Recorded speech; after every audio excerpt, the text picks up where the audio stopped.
boy, do I feel so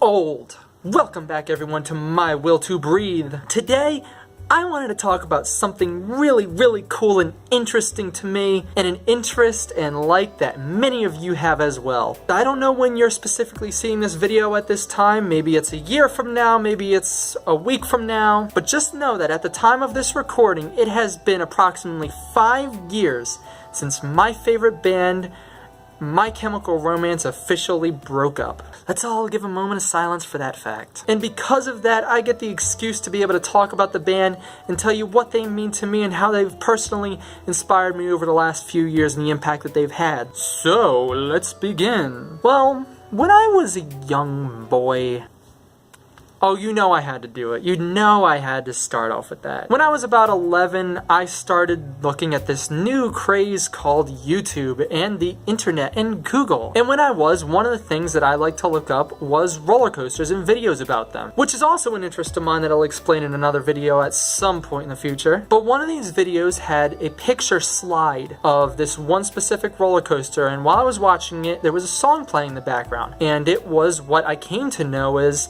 I Don't Love You by My Chemical Romance. And I really liked this song and how it sounded, and I even learned how to play it on the piano. And that was officially when I learned the name of My Chemical Romance. But that was actually the last time for about a year or so that I even heard mention of the band. You talk about my last video when I said about missing out. Yeah, I missed out on possibly the biggest time in the band's history. Because at the time, I was just so young, dumb, and broke. But then there came a night when I was working on a science project. I remember this for like biology or something. And I remember saying, I wonder what happened to that band, My Chemical Romance. And I looked up the band, and the first video that came up was Teenagers, which at the time was one of the top viewed videos on YouTube, believe it or not. Yes, a My Chemical Romance song was at one point one of the top viewed videos on YouTube. And I really enjoyed this song. I loved how it felt. I loved the video, and I started looking at other songs, and I clicked Helena and Ghost of You, and eventually Welcome to the Black Parade. And I went down this long rabbit hole of the actual albums and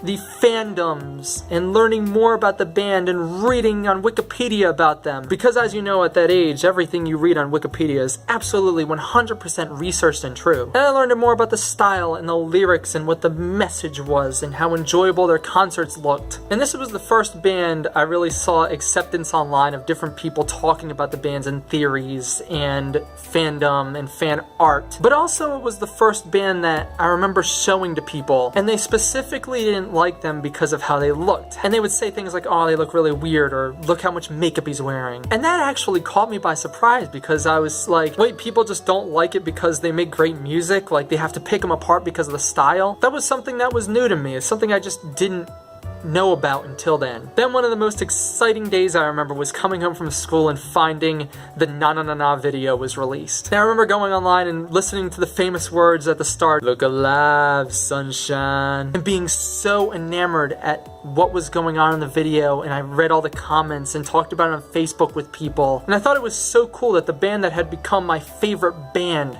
had just released this new music. And eventually Danger Days came out, and I really enjoyed all the songs in there. I'd played it all the time. And there was one time around this time in 2011 where they were in concert with Blink-182, and I really wanted to go to it. But because of school and how far away it was and the things I was doing at the time that was scheduled, I didn't get to. And boy, do I regret that. Because in 2 years, it was officially announced on March 22nd, My Chemical Romance, my favorite band, met its demise. Look, I'm even wearing the shirt. And I remember being really sad at this, and actually shedding a few tears because of it. And it just so happened to be the day before my prom. So at my prom, I remember getting there pretty early, and there was a little piano in the corner. And I remember specifically sitting down on this piano in my tuxedo and everything for prom and playing Welcome to the Black Parade and famous last words as everybody walked in. And it was one of those interesting moments that I'll remember forever, especially at that time of my life. And though it's been 5 years since the band's been active and touring and making music, the impact they've had on my life is immeasurable. And even since then, I've watched Life on the Murder Scene a few times, and I've listened to so many old interviews on how great it was at those times when the band was at its peak. And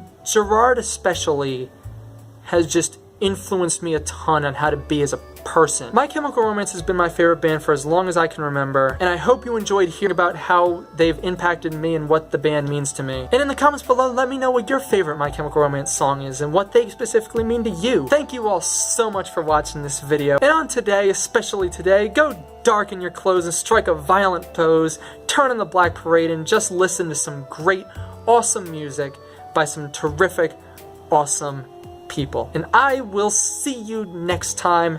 Have an awesome, spectacular day.